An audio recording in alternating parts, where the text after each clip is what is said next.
Y es porque típicamente el ser humano solemos movernos en una zona que típicamente se llama la zona de confort. ¿A qué se llama la zona de confort? La zona de confort es la zona donde normalmente nos movemos. Es decir, cristianos o no cristianos, típicamente tenemos un círculo, un lugar, un estadio en el que nos movemos. Desde que crecemos, desde que somos niños, típicamente nuestra vida se desarrolla alrededor de nuestros seres queridos, nuestros familiares, padres, tíos, primos, hermanos.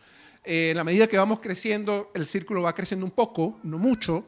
La verdad es que si estudiamos, tenemos entonces un círculo donde hacemos amigos entre los pares conmigo, con los que estoy estudiando, o los que trabajamos en mi trabajo. Y así, normalmente solemos ser los seres humanos en general, independientemente de nuestras creencias, muy gregarios, es decir, muy aclanados. Nos juntamos con el que se parece a mí. Y esto típicamente, entonces, incluso se nota hasta en lo socioeconómico. Me muevo con personas que socioeconómicamente son pares conmigo. Esto explica de alguna manera también, por ejemplo, la existencia de clubes, estadios. Por ejemplo, por aquí en Vitacura hay varios. Hay un estadio que llaman el Estadio Croata. ¿Quiénes van al Estadio Croata? Croatas. ¿Por qué croatas? ¿Y por qué existen? Porque, bueno, se van a encontrar en un lugar donde van a comer comida típica croata, donde se parecen, donde tienen una cultura en común y nos encanta pasar tiempo con personas que son cercanas a mí por mi idiosincrasia, porque crecieron conmigo, etc. Y eso no está mal, eso está perfectamente bien. En nuestra vida, de alguna otra manera, pasa en ese contexto donde pasamos mucho tiempo con nuestros seres queridos, con nuestros familiares, con nuestros compañeros de trabajo, los que trabajamos, etc. Y eso está bien, es normal, lo hacemos todo. Todos de alguna otra manera tenemos un círculo en el que nos movemos. El tema es que esto, lo que normalmente pasa en el mundo, también trasciende hacia la iglesia. Entonces, ¿a qué me refiero cuando trasciende la iglesia? Que efectivamente, cuando estamos en el contexto de la iglesia, solemos hacer lo mismo también. Es decir, llegamos a la iglesia y nos rodeamos o compartimos típicamente con las mismas personas. Y nos rodeamos típicamente de amigos cristianos con los que solemos pasar bastante tiempo, compartir, y eso es extraordinario. Pasamos tiempo buenísimo, compartiendo los mismos valores, adorando a nuestro Señor, y excelente, excelente, extraordinario. No, por favor, no quiero decir con esto que esto esté mal. Pero la pregunta aquí, ¿es suficiente? ¿Es suficiente que nuestra vida cristiana se conforme o simplemente busquemos nuestro círculo, esa zona de confort, incluso dentro de la iglesia, donde se desarrolle nuestra vida cristiana? ¿O hay algo más? Y en esto, la palabra de Dios, la Biblia, el mismo Jesucristo en el Sermón del Monte nos desafía directamente a ti y a mí, a cada uno de nosotros. Mira lo que dice Jesús. Si quieres ahí, todos conocemos el Sermón del Monte. Y dice así, donde Jesús deja claramente en evidencia esta situación y nos dice: si solo amas a quienes te aman, ¿qué recompensa hay por eso? Hasta los corruptos cobradores de impuestos hacen lo mismo. Si eres amable solo con tus amigos, ¿qué te diferencias de cualquier otro? Y de pronto te lo pongo, quiero aterrizarte esto. Suponte tú que tú te consigues una persona, por ejemplo, de nuestra iglesia, un hombre cristiano, excelente padre de familia, o una mujer, excelente mujer, madre de familia, extraordinarios valores, como les comentaba, este círculo de amigos cristianos donde comparten y donde se nutren. Y en términos generales, una vida cristiana saludable, altos valores, altos principios morales, estándares valóricos, etc. ¿Será suficiente con que nuestra vida cristiana se reduzca a que hagamos esto? ¿Será suficiente con que yo sea simplemente un buen padre de familia?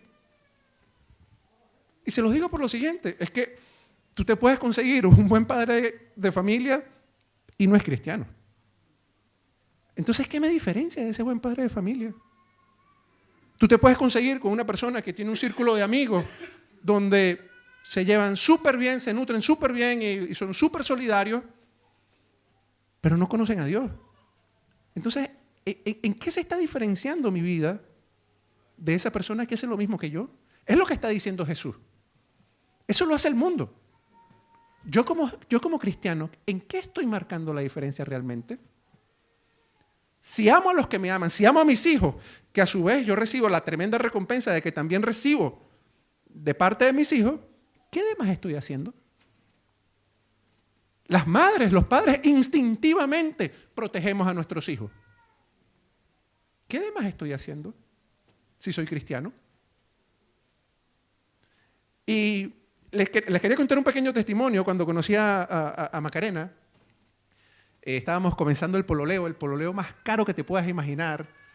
Ella aquí en Chile, yo allá en Venezuela, viajando, cruzando literalmente Sudamérica.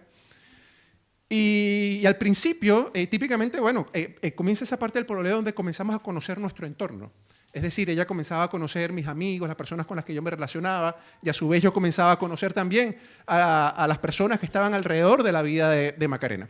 Cuando ella iba a Venezuela, a Caracas, y yo preparaba algunas cosas para compartir con mis amigos, típicamente lo que pasaba es que siempre hacíamos lo mismo. Es decir, mi grupo de amigos, créanme que me sobran los dedos de la mano para decirle cuáles eran mis amigos. No pasaban de 2 o 3. 4 cuando estaba muy generoso. Y realmente lo que hacíamos, íbamos a los mismos lugares, contábamos los mismos chistes, las mismas historias, siempre hacíamos lo mismo. Y en algún momento, Macarena, que es tan honesta, forma parte de sus características y virtudes, me dice: oye, Rafa, ¿no te aburres? ¿No te parece que es un poco fome? Yo ni sabía en ese momento qué significaba fome, así que no la pesqué mucho. Y cuando yo venía aquí a Santiago, el panorama era completamente distinto, porque Macarena me paseaba por cada una de las comunas de Santiago porque tenía amigos y amigas en todas las comunas de Santiago. Yo conozco todas las comunas de Santiago, créame, no estoy exagerando. Íbamos y teníamos eventos de todo tipo, cumpleaños. Claro, conocía a tanta gente que había un cumpleaños por cada día de la semana. Entonces todos los días habían reuniones del norte, sur, este, oeste, de distintos estratos socioeconómicos, profesionales, no profesionales, personas mayores, personas jóvenes, de todo tipo. Yo decía, bueno, pero ¿será que ella secretamente quiere lanzar a la alcaldía de Santiago? ¿Es política? Yo no lo sé. En verdad que me desconcertaba. Lo que sí tengo muy claro es que yo regresaba a Caracas completamente exhausto, cansado. Y claro, en la medida en que nos íbamos conociendo, trataba de comprender por qué tanta diferencia. Y claro, mi esposa estaba haciendo simplemente lo que debería, entre comillas, hacer cualquier cristiano. Extenderse más allá de tu círculo, de tu entorno. Por eso le había permitido a Macarena conocer personas de distintas iglesias, de distintos entornos, cristianos y no cristianos. Pero lo comprendí muy en el tiempo, no lo comprendí al primer momento. El primer momento me chocaba mucho. Me obligaba a tener que adaptarme a cada una de las situaciones, a cada una de las circunstancias, a cada una de las personas con las que tratábamos. Era todo un desafío. Y la verdad es que la pregunta para nosotros en este momento, pensando en lo que el pastor Leonardo estuvo compartiendo con nosotros el domingo pasado estábamos hablando que efectivamente Dios tenía una pasión por nosotros y nuestra vida debe reflejarse también en esta pasión por Dios. Pero que no era suficiente hasta ahí, que esa pasión por Dios tenía que manifestarse, tenía que tener como derivado, como consecuencia de esa pasión por Dios, una compasión por las personas. Que era muy importante que pudiéramos transmitir el testimonio de lo que Dios ha hecho en nuestras vidas a las demás personas. Que teníamos que aceptar el desafío como cristianos de alcanzar el corazón, de llevar la noticia a las buenas nuevas, de llevar el evangelio a las demás personas. Y que efectivamente iba a ser una tarea muy desafiante. Y que uno de los obstáculos que nos íbamos a encontrar, uno de los elementos que iba a ser desafiantes para llevar esta tarea adelante, iba a ser nosotros mismos. ¿Pero por qué nosotros mismos? Porque efectivamente tenemos esta tendencia a quedarnos permanentemente como una especie de círculo cerrado donde pocas personas entran y pocas personas salen. Y luego de leer un poco lo que comparte Jesús en este sermón del monte, lo que Jesús viene a decir en pocas palabras es: ¿qué demás estamos haciendo? ¿Qué realmente como cristianos estamos haciendo en nuestra vida que realmente esté marcando una diferencia? De verdad, verdadita, de verdad, nuestra vida cristiana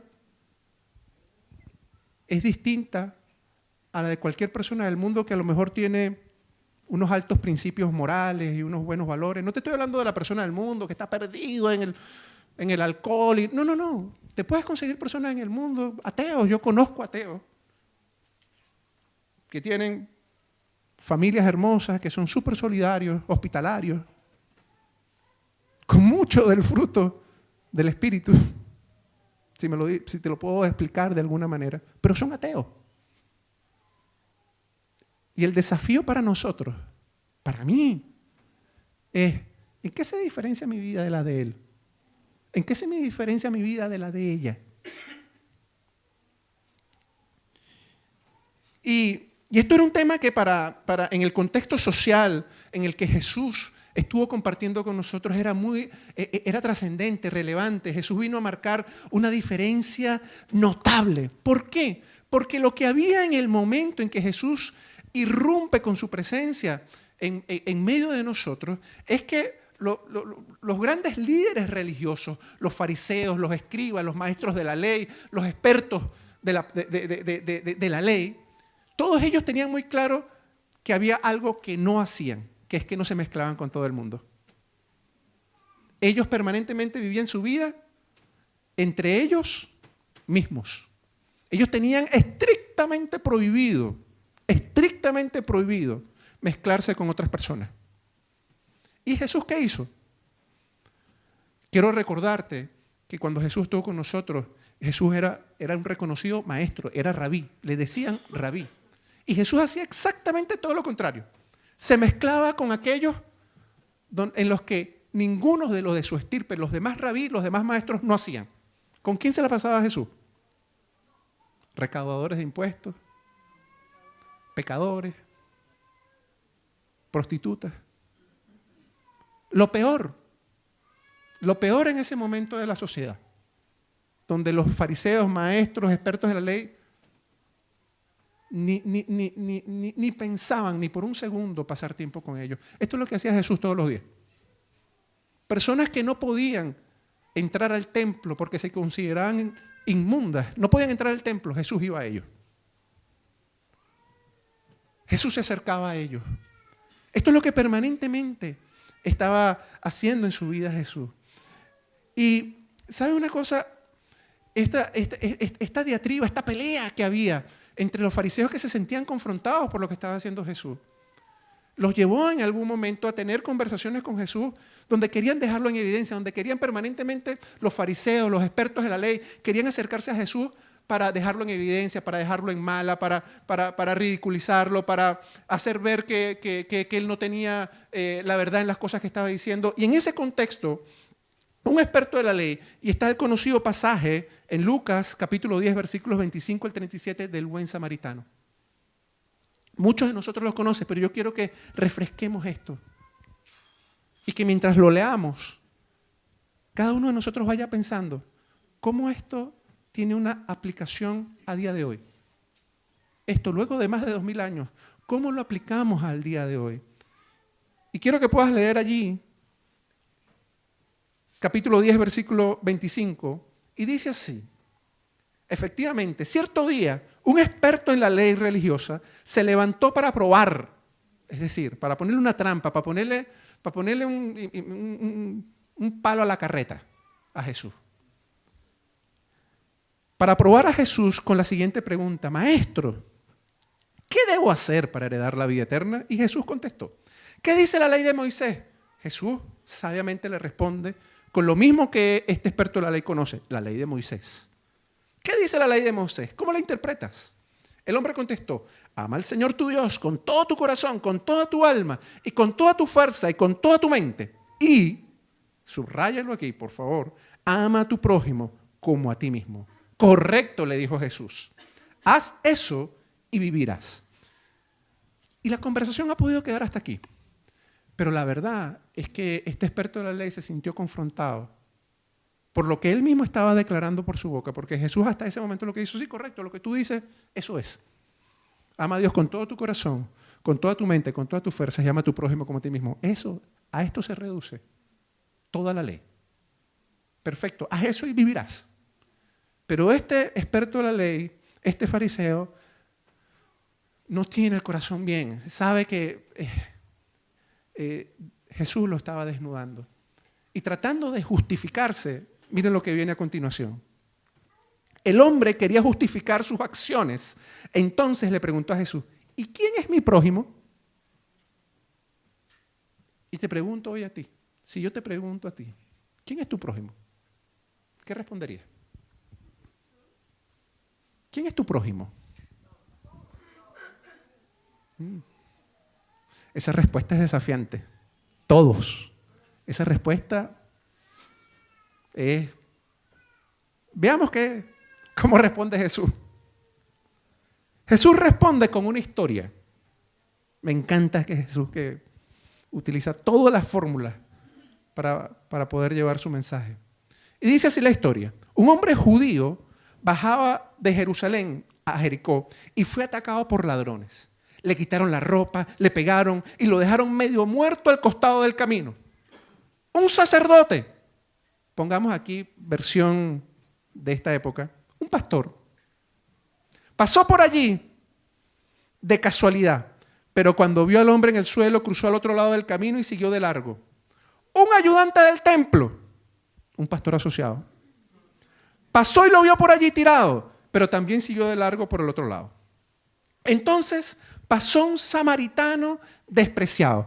Y aquí, haciéndote la historia corta, el samaritano, si alguno no comprende quién es un samaritano era un enemigo, era alguien que pertenecía a un pueblo donde los judíos no podían ni siquiera compartir absolutamente nada, no se dirigían la palabra, eran enemigos declarados. Si venía un samaritano caminando por un lado, el judío cruzaba la calle para el otro lado. No se mezclaban en absoluto. Entonces, este samaritano despreciado, cuando vio al hombre, sintió compasión por él. Subraya esa palabra, compasión. Compasión por él. Se le acercó y le alivió las heridas con vino y aceite de oliva y se las vendó. Luego subió al hombre en su propio burro y lo llevó hasta un alojamiento donde cuidó de él. Al día siguiente le dio 2 monedas de plata al encargado de la posada y le dijo: cuida de este hombre. Si los gastos superan esta cantidad, te pagaré la diferencia la próxima vez que pase por aquí. Ahora bien, ¿cuál de los 3 te parece que fue el prójimo del hombre atacado por los bandidos? Preguntó Jesús. El hombre contestó: el que mostró misericordia, dicen unas versiones, la que estoy leyendo aquí, el que mostró compasión. Entonces Jesús le dijo: así es, ahora ve y haz lo mismo. Y preguntaba ahora: ¿quién es mi prójimo? Mi prójimo no es la persona que es igual a mí o semejante a mí. Mi prójimo no es mi hermano de sangre. Mi prójimo no es mi esposa, mis hijos. Mi prójimo, que los incluye a todos ellos, es toda persona a la que tengo oportunidad de mostrar compasión. Toda persona a la que tengo oportunidad de mostrar compasión. De poderlo ver como Dios lo ve. Toda persona a la que puedo mostrar compasión, de poderlo ver como Dios lo ve, ese es mi prójimo. Y cada uno de nosotros, sin excepción, Dios ha puesto prójimos alrededor nuestro. Ninguno de nosotros está exento de que nuestra vida esté rodeada de prójimos.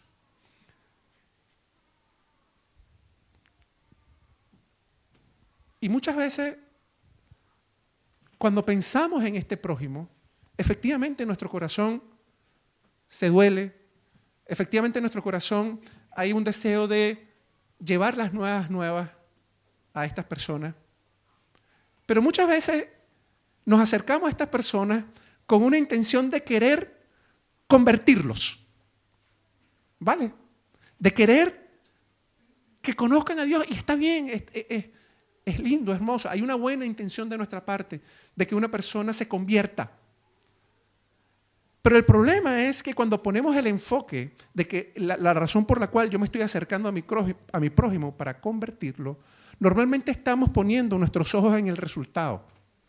Y ya nos advertía el pastor Leonardo el domingo pasado que muchas veces nosotros no vamos a ver el resultado. Muchas veces lo que vamos a entregar y lo que es nuestra responsabilidad es entregar una semilla. Y cuando ponemos este enfoque en querer convertir, lo que subyace es el orgullo de que por la labor que yo estoy haciendo, esa persona cambie de vida. No sé si me explico, porque es algo muy sutil. Y nos olvidamos que la razón por la cual yo tengo que acercarme a una persona es por la misma razón que lo hizo Jesús. Piénsate por un momento en el pasaje de la mujer adúltera. En el pasaje de la mujer adúltera la iban a apedrear. Y sabemos que Jesús le dijo a las personas, estos fariseos que andaban con la piedra en la mano, el que esté libre de pecado, que tire la primera piedra, todos tiran la piedra. Él simplemente se acerca a la mujer y le dice, mujer, ¿ya nadie te condena? Ni yo tampoco. Ni yo tampoco. No hay más. No hay más.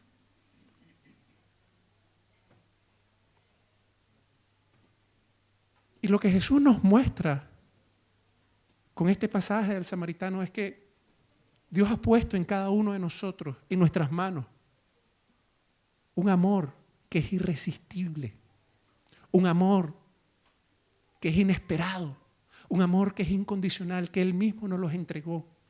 Y nosotros simplemente somos sus carteros. Imagínense el cartero que va con un regalo hasta tu casa. Somos embajadores. Los embajadores típicamente cuando van de visita, cuando están en otro país, ¿qué llevan? Regalos para presentarse en ese otro país. Nosotros somos esos embajadores de su reino. Somos esos carteros de su reino con un regalo maravilloso que es el amor de Cristo. Esa es la semilla que tenemos que sembrar. Y ese amor de Cristo, Pablo nos lo describe perfectamente.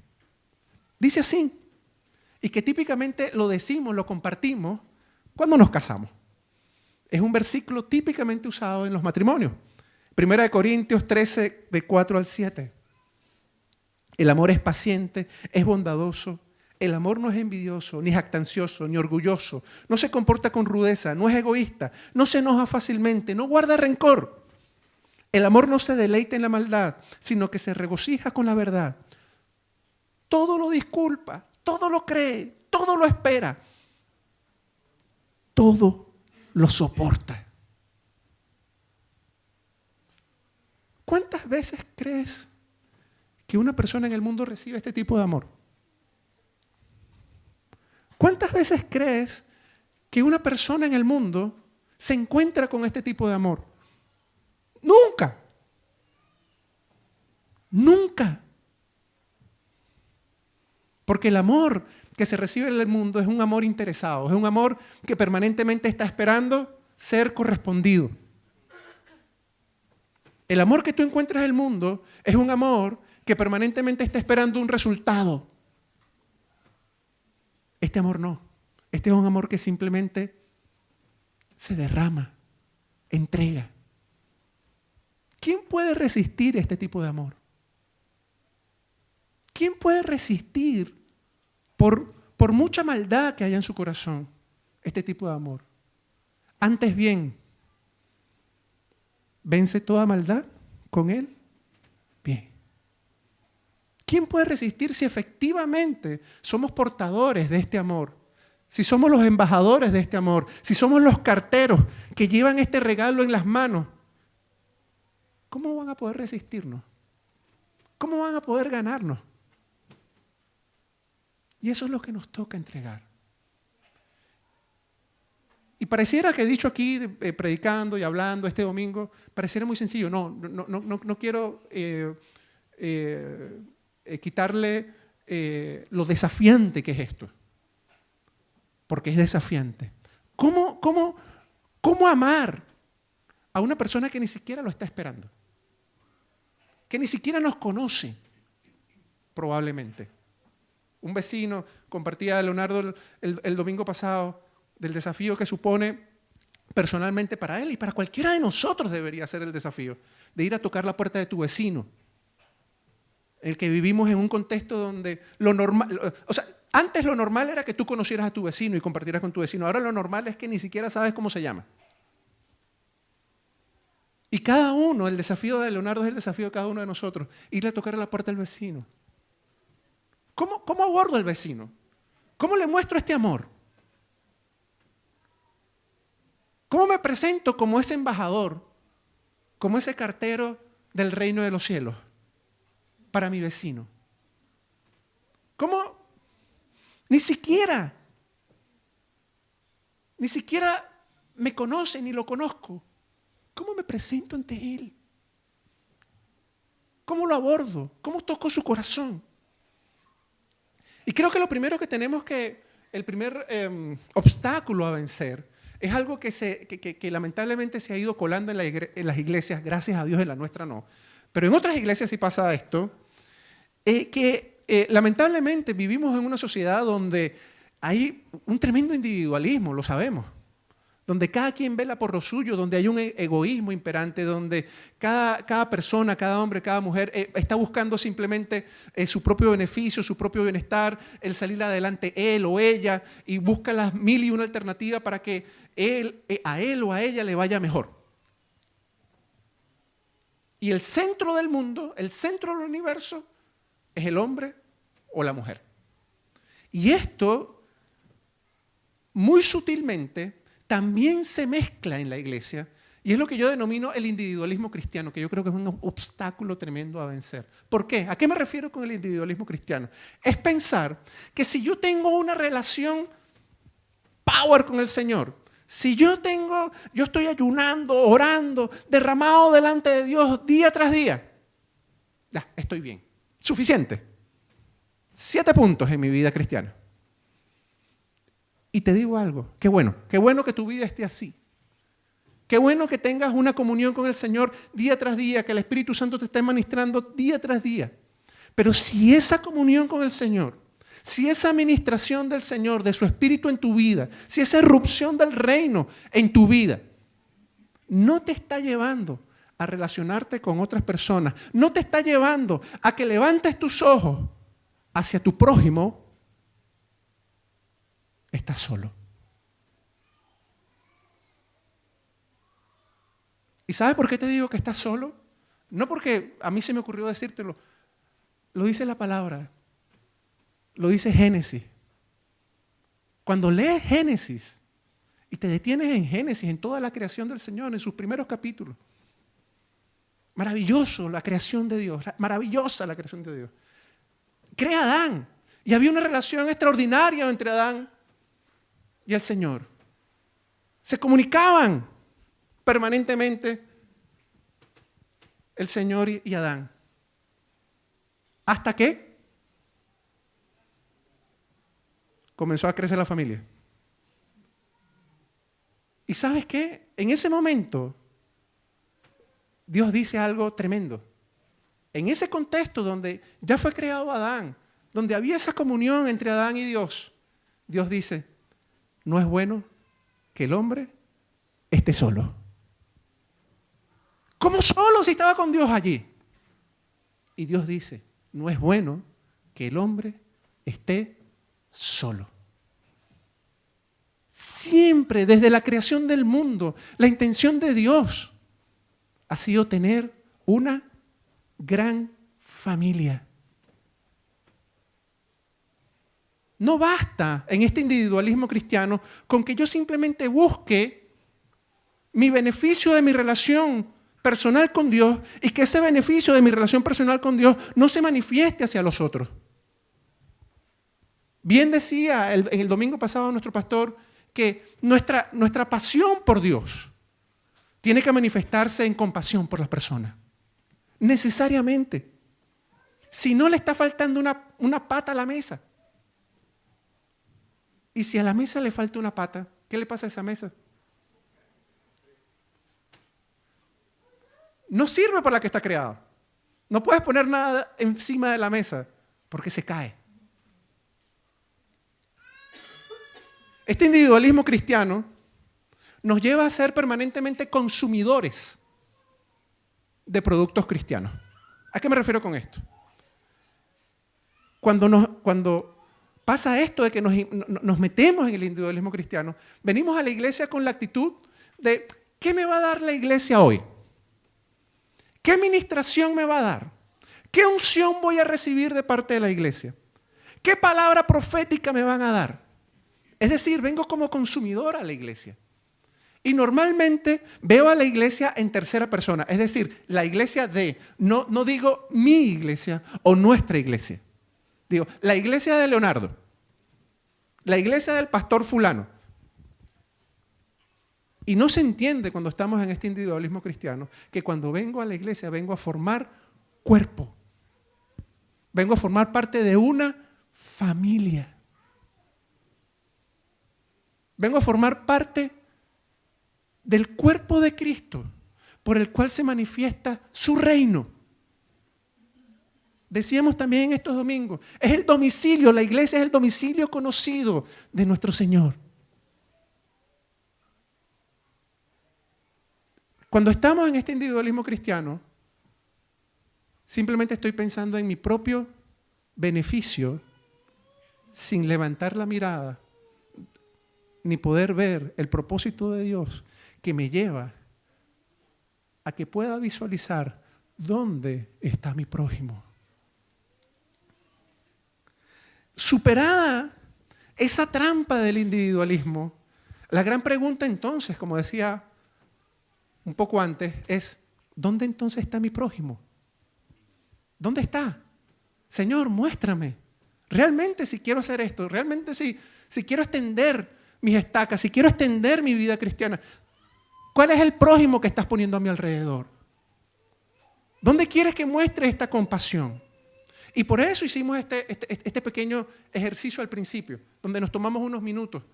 Porque también pasa en nuestra iglesia que entonces venimos y en la rapidez y de pronto en la rutina, y venimos y todos los domingos venimos, vemos unos rostros y nos vamos a la casa y la verdad, oye, no conozco a fulano, le conozco el rostro, pero no sé ni cómo se llama. Eso no debiera pasar en una iglesia. Yo vengo de un contexto católico, de origen, de familia, de pequeño, de católico, y a mí una de las cosas que me llama mucho la atención, cuando estaba en plena misa, que de pronto hay un momento en la misa que te dicen, dense la paz. Y digo, bueno, ¿por qué le tengo que dar la paz a alguien que no conozco? No lo conozco. Y la verdad es algo que en nuestra iglesia no deberíamos permitir. Que estamos pasando aquí año tras año, domingo tras domingo, semana tras semana, y no sé ni siquiera realmente quiénes se están sentando alrededor mío. Y por eso el ejercicio de poder extendernos, de poder, un pequeño desafío de, a ver, déjame salir de mi asiento y déjame extender mi mano a esa persona que no conozco, que no le conozco un poco medio en broma, medio en serio, no le sé su segundo nombre, cuánto tiempo tiene viniendo a la iglesia, etcétera. Eso es lo extraordinario de la iglesia. Les decía al principio, cuando conocí a mi esposa, que mi vida se circunscribía, mi vida realmente era muy fome. Toda mi vida se circunscribía a esas mismas 3, 4 personas haciendo exactamente lo mismo semana tras semana. Y solo es de que conozco a Dios, solo es de que conozco a Cristo, solo es de que su Espíritu Santo trabaja en mi vida, es que ha extendido mi frontera a conocer personas extraordinarias en distintos países del mundo. He tenido ese privilegio. Si usted me pregunta a mí qué es lo que más me encanta de esta vida cristiana, es precisamente el conocer cada día personas que ni idea que yo las iba a conocer. Estoy súper contento al leer en estos días. Felipe me llamó para decirme que iba a iniciar un discipulado con personas que no conozco a ninguno de ellos. ¡Wow! Ya quiero comenzar. Ya quiero comenzar. Es extraordinario. Te animo a que des este paso, a que salgas de esa zona de confort. En verdad, créeme. Si permites, si das este paso de fe, de entregar este amor de parte de Dios y conocer personas que te ni imaginabas que ibas a conocer, tu vida va a ser cambiada, transformada de forma tremenda. Tremenda. Muchas veces vamos con esta actitud de que somos nosotros los que vamos a entregar algo. Créeme que vas a recibir mucho más. Vas a recibir mucho más. Vas a ver a Dios en medio de esas personas. Vas a ver a Dios trabajando en medio de esas personas que hoy no conoces.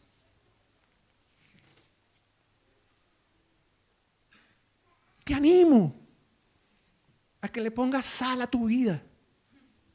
Somos sal. Y esta sal no puede quedarse simplemente en un jarroncito allí. Porque si no, también lo dice la palabra, se va a desechar esa sal. ¿Sabe? Quien entendió perfectamente este desafío de ir a alcanzar a todos los que fuesen necesarios para Cristo fue el mismo apóstol Pablo. Y déjame decirte algo, para Pablo era tremendamente difícil hacer esto. ¿Por qué? Porque Pablo creció, fue formado para que no se mezclara, para que permaneciera permanentemente junto con los de él. Dice de él mismo, Pablo, que era fariseo de pura cepa. Decir que eres fariseo de pura cepa era que permanentemente tu vida, de forma inmaculada, te mantenías alrededor de las mismas personas que eran como tú. Y es este Pablo transformado por el Espíritu que dice lo siguiente. Por favor, te invito a que puedas leer en 1 Corintios, capítulo 9, versículos 19 al 23.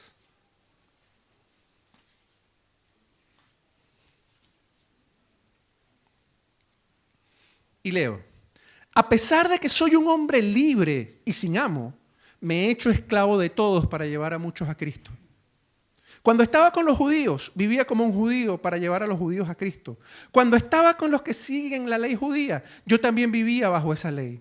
A pesar de que no estoy sujeto a la ley, me sujetaba a ella para poder llevar a Cristo a los que están bajo la ley. Cuando estoy con los gentiles, quienes no siguen la ley judía, yo también vivo independiente de esa ley para poder llevarlos a Cristo. Pero no ignoro la ley de Dios, obedezco la ley de Cristo.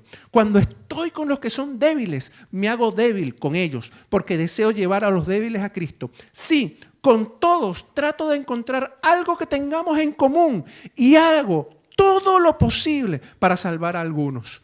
Hago lo que sea para difundir la buena noticia y participar de sus bendiciones.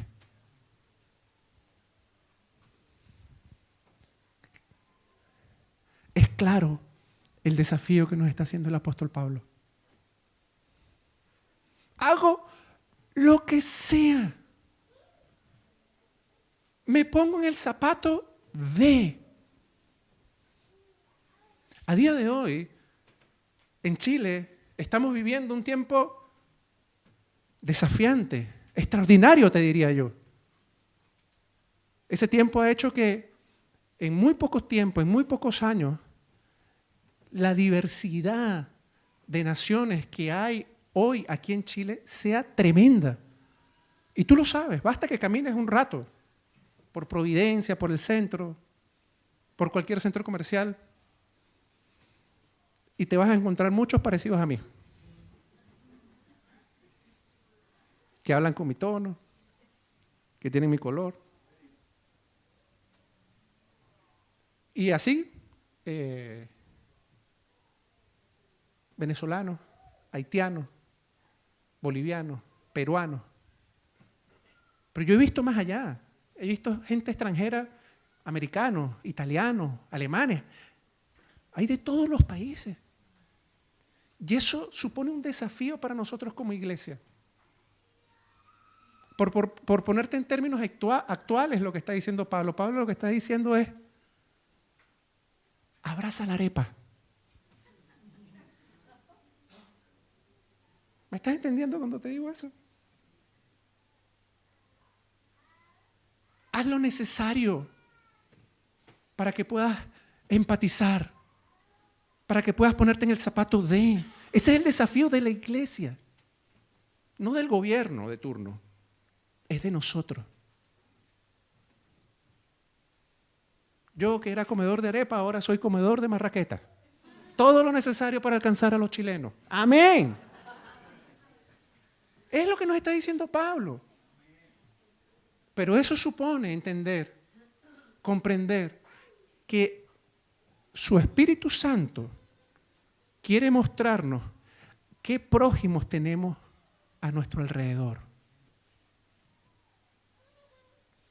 El Espíritu Santo quiere que su fruto sea tomado. Fíjense qué llamativo, que esta sea la palabra que se utilice para identificar al Espíritu Santo. El fruto del Espíritu Santo. ¿Por qué el fruto? ¿Qué caracteriza el fruto? Es algo que tú tomas para comértelo. El fruto del Espíritu Santo que porta en nosotros como cristianos no es un fruto para comérmelo yo nada más. Es un fruto para que otro lo tome. Es como un árbol. Ahora que viene pronto, falta poco, que me encantan esos árboles llenos de ciruelas que uno los puede, de pronto uno se consigue en el camino y no puede tomar con la misma mano. Así tiene que ser nuestra vida cristiana. Un árbol de vida que produce un fruto para que otro lo tome. Para el que vaya pasando por allí, esta ciruela está espectacular, esta guinda está espectacular, déjame tomarla. Y está a su disposición, a su mano, no tiene ni que alzarse porque está hacia su mano, pasando la mano. Esa tiene que ser nuestra vida cristiana. Ya para ir terminando. ¿Sabes una cosa? La palabra de Dios, la Biblia, es una historia de amor. De un amor incondicional. De tapa a tapa. De Génesis a Apocalipsis. Es la historia de un amor incondicional que asume todo el riesgo. Lo que yo te estoy diciendo no es fácil. No, humanamente, yo te diría más. Humanamente no es posible. Humanamente nosotros vamos a tender a protegernos, a cuidarnos, a tener cuidado del desconocido, del que no conozco. El amor incondicional supone un riesgo total. La historia de la Biblia es la historia del amor de Dios por su creación. La historia de un amor incondicional que no siempre fue correspondido. La historia de un amor incondicional que no siempre estuvo a la altura quien lo recibía. La historia de un amor incondicional que aún siendo nosotros pecadores, Dios entregó la vida de su Hijo. Dios no esperó. Suponte tú por un momento que Jesús hubiese dicho, ¿sabes qué más? Yo aquí no estoy viendo frutos. Vamos a esperar que mejoren la vida de estos discípulos y sean más cristianos, para entonces yo subir a la cruz. No es lo que pasó. En el peor momento de los discípulos, Cristo se estaba montando en la cruz.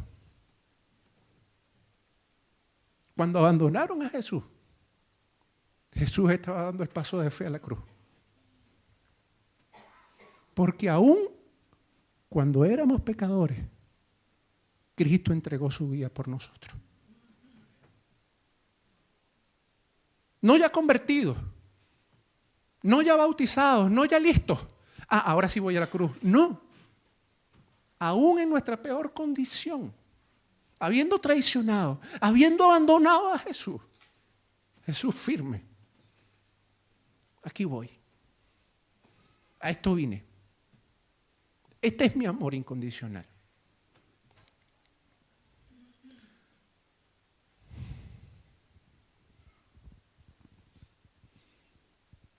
Muy probablemente cuando entregues este amor incondicional del que te estoy hablando, a lo mejor no veas ninguna semilla. A lo mejor no veas ningún fruto. Porque simplemente, como decía nuestro pastor el domingo pasado, simplemente nos toca entregar esa semilla. Y quiero que no te frustres por esto. En mi propia vida, y a mí del Señor me hablaron desde muy pequeño. Y nunca pasó nada, la verdad, en ese momento. Yo llegué a los pies de Cristo a los 30 años. Pero quiero darte este testimonio. Yo recordé perfectamente al Señor. Su Espíritu Santo me hizo recordar perfectamente cada persona que desde niño a mí me había hablado de Dios.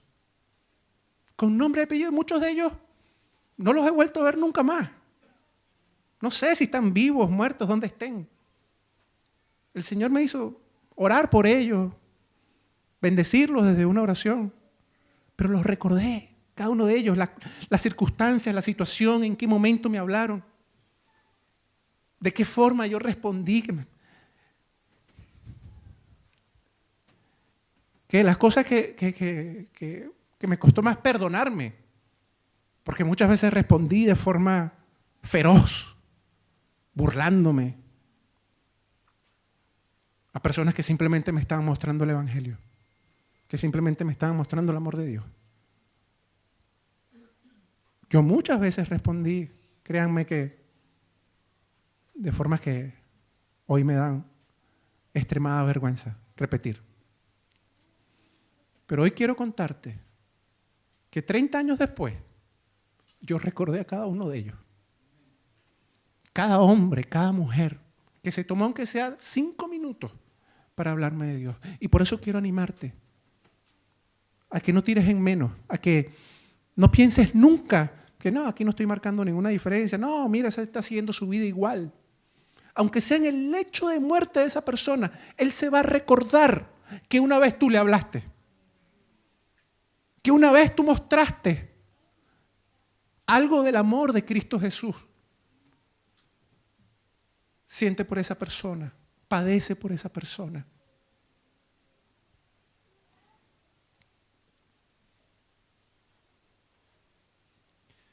Y en ese contexto, quiero animarte. Ya estamos en tierra derecha, como se dice aquí en Chile, para nuestras conferencias más profundas. Y muchos de los que estamos aquí ya fuimos el año pasado. ¿Verdad? ¿Fuimos bendecidos? Fue tremendo, ¿verdad? ¿Queremos ser nuevamente bendecidos este año? Sí, ¿verdad? Pero la pregunta y el desafío para cada uno de nosotros, ¿nos vamos a sentar a la mesa a comer nosotros solos?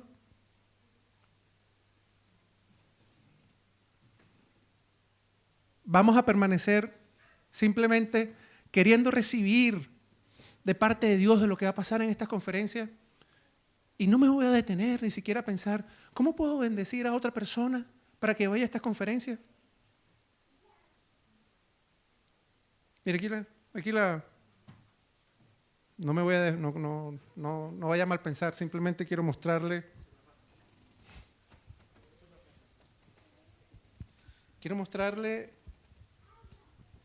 todo lo que estamos haciendo, sean poleras, estrategias, ventas, estamos haciendo cada una de estas cosas que estamos haciendo, la estamos haciendo, no, y por favor no se pase por un segundo, ay no, porque queremos ganarnos los 6,000 pesos que cuesta la... Dios no necesita esos 6,000 pesos. No necesita. las conferencias van. Sí o sí. Porque el Señor quiere que sea así. Pero quiere probar, quiere que cada uno de nosotros nos levantemos en fe y extendamos la bendición que ya nosotros hemos recibido. Y probablemente ahí estás sentado y dices, Rafa, tengo problemas porque a lo mejor yo ni siquiera voy porque no tengo con qué pagarla. Te vuelvo a decir, el problema no son los 6,000 pesos. Acércate si en verdad está en tu corazón. ¿Qué dice la palabra? El que pide, recibe. Acércate. Acércate a los pastores, acércate a cada uno de nosotros y vamos a buscar la manera para que no te los puedas perder. E incluso puedes estar pensando, yo quiero invitar a alguien y estoy seguro que va a ir, pero tampoco tengo la plata. Acércate también. Que nadie deje de ir. Que nadie deje de ir al banquete. Decíamos el domingo pasado, forcemos a la gente a entrar al banquete del Señor. Forcemos. No te quedes simplemente ahí resolviendo tu propia vida, resolviendo tus propias circunstancias, tu propia situación y chao lo demás. Sino extiéndete. Y créeme que vas a encontrar una vida sobreabundante, maravillosa, más allá de tus propias circunstancias.